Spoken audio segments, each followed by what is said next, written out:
King Robert still lived, and Lord Eddard Stark had just survived an ambush by Jaime Lannister in King's Landing. We were the king's men, charged by the king's hand to bring the king's justice to the false knight Gregor Clegane, who was raping and murdering the king's subjects in the Riverlands. To be honest, I cared more about the king's cellars, but I joined Lord Beric for the adventure. And maybe a grateful milkmaid or two. Ser Gregor isn't called the Mountain because of his subtlety, yet he took us by surprise at the Mummer's Ford. He'd hidden his men on both banks, and as we crossed, he fell upon us from the front and rear.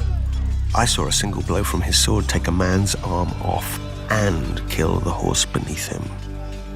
Many of us, though, were simply ridden down and drowned. The survivors spotted my damn red cloak and rallied around me, and we cut our way free. 100 men we'd been that morning. By dark, only 40 were left, and Lord Beric looked to make us 39 before morning. I drew a foot of lance from his chest and poured boiling wine into the hole it left, but I knew there was no hope. When his light failed, I shut his eyes, placed my hands on his cold chest, and mumbled a half-remembered blessing over his body, because he was my commander and my friend, and I didn't know what else to do. Then, I felt his heart thud beneath his breast. His body shuddered as the fire of life rekindled inside it. I used to joke that I became a red priest because the robes hid the wine stains, but the wine itself hid an unbelieving heart. When Beric's eyes opened, so did mine. I fell to my knees and praised the one true God and begged forgiveness for my ways.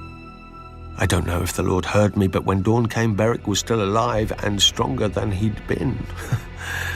He told us that our war hadn't ended at the Mummer's Ford, but begun, and that every fallen brother would be avenged. We were so few, though, that all we could do was harry the Lannisters' rear. Luckily, all they could do was kill Beric. A Lannister mace shattered his helm and skull.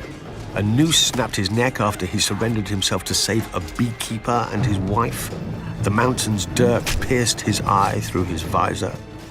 After each time, I stood over his corpse and prayed to the Lord, and the Lord brought him back. Then we heard that Robert was dead, and Lord Eddard too. We'd been sent by the king's hand to deal with outlaws, but now we were the outlaws, and Lord Tywin was the hand of the king. Some wanted to yield, but Beric wouldn't hear of it. We were still king's men, he said, and these were the king's people the lions were savaging. If we could not fight for Robert, we would fight for them, until every man of us was dead. We'd lost the king's banner at the Mummer's Ford, but then the countryside was awash with sigils and armies anyway. We became the Brotherhood Without Banners. Beric led us in battle, and I led us in prayer, and the Lord of Light led us in everything. When the heralds proclaimed the end of the War of the Five Kings, none of us thought of yielding. Our war wasn't over. The generals had gone home, but the soldiers stayed. Either they had no homes to return to, or they'd gotten a taste for other peoples. The Brotherhood was the people's only defense. We became the brothers of murdered siblings, husbands of murdered wives, and fathers of murdered children, led by a murdered man. Once we sought to bring the king's justice to the realm. Now we bring the Lord's, or at least we try.